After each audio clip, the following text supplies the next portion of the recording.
So as far as the anatomy scan, we've had a story that a real mom shared about how her spouse wasn't allowed into the office for the anatomy scan. And she was just kind of going with the flow and doing the routine. Obviously, the 20-week is when most patients find out the gender or sex of their baby, correct? Correct. So that is obviously very emotional, a pivotal, and a very long appointment from everything I can remember. So how are you guys are still allowing a spouse to come into the appointment for that?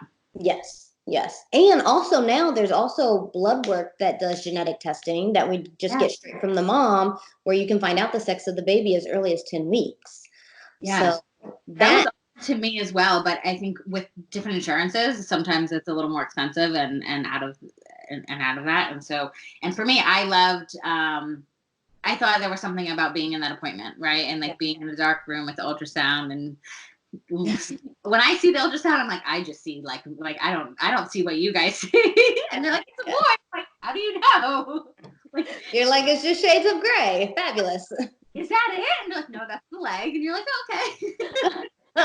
You're like, oh, well, then that's probably good. Yeah, and I'm like, what is happening? I'm like, I have no idea how y'all can even see that, or the technician, and then it's amazing. Yeah. Would you say that a lot of your patients sort of feel their best in their second trimester? Is that an accurate?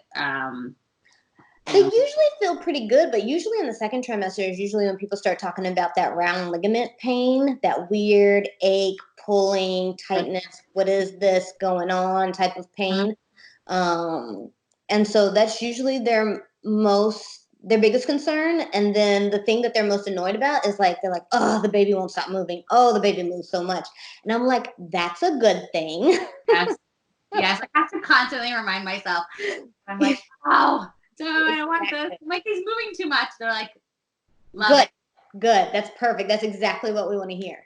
Yeah. But why do you want to hear that the baby's moving a lot and punching you and kicking you and in your ribs and all that good stuff? Because it tells me the baby's doing great, right? That the baby is in a happy place and it's doing all the things that it's supposed to be doing.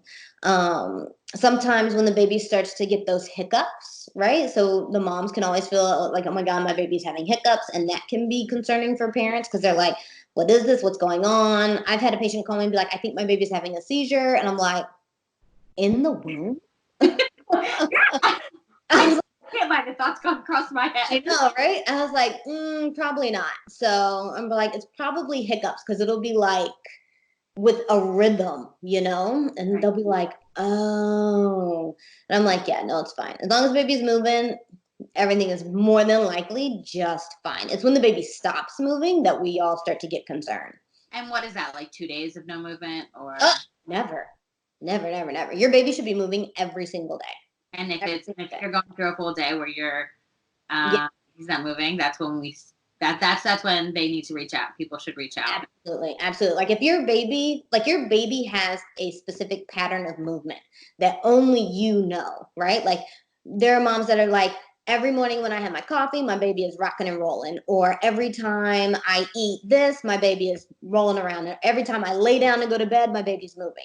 If your baby doesn't do the normal things that he or she does during those times, then that's when you need to be like, what's going on? What's really happening? Because that's what's going to tell you, okay, something's not right or something is happening.